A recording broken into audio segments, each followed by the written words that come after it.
Mahoro neza, ndabaramukije, nitwa Karorero Dieudonné, uno munsi nkaba nazindukiye ngaha mu bigo vya kaminuza kugira ndonke runo rupapuro babona ko nari mbereye kuronka uno munsi.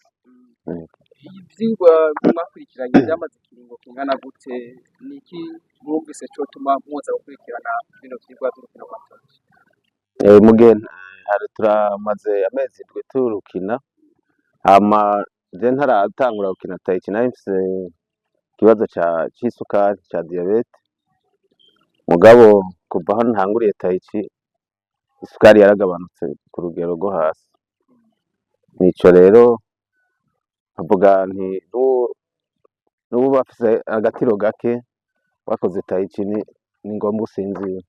Muvyo mwadondaguye twumvise ko harimwo taiki ari umuti w'ingwara zimwe zimwe. Hari ikindi kintu hambavu yuko ari umuti mubona gishobora kuzobagirira akamaro mu gukurikirana bino vyigwa vy'urukino rwa taiki?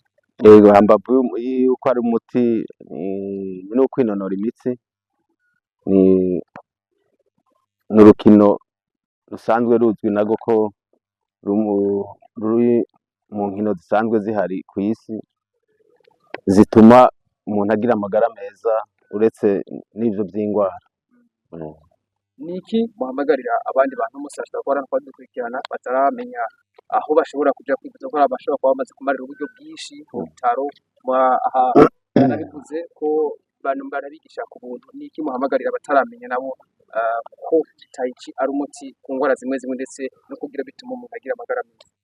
Ico twahamagarira ahubwo dusaba mwebwe mufise ijwi rishika kure, nimwe mushobora kuja murahimiriza ko mugize ico mubona tugashingira intahe iki gikorwa ariyo urukino rwa taiki, namwe mwodushikira kure kubera mufise ijwi rishika kure, mukatubwirira abantu murumva yuko bicoroshe ata kintu c'amafaranga kirajamwo, ariko ubundi uko tuvyumva uru rukino mu bindi bihugu aho rwashitse kera barukoresha ku mafaranga menshi mu kugira bavyige.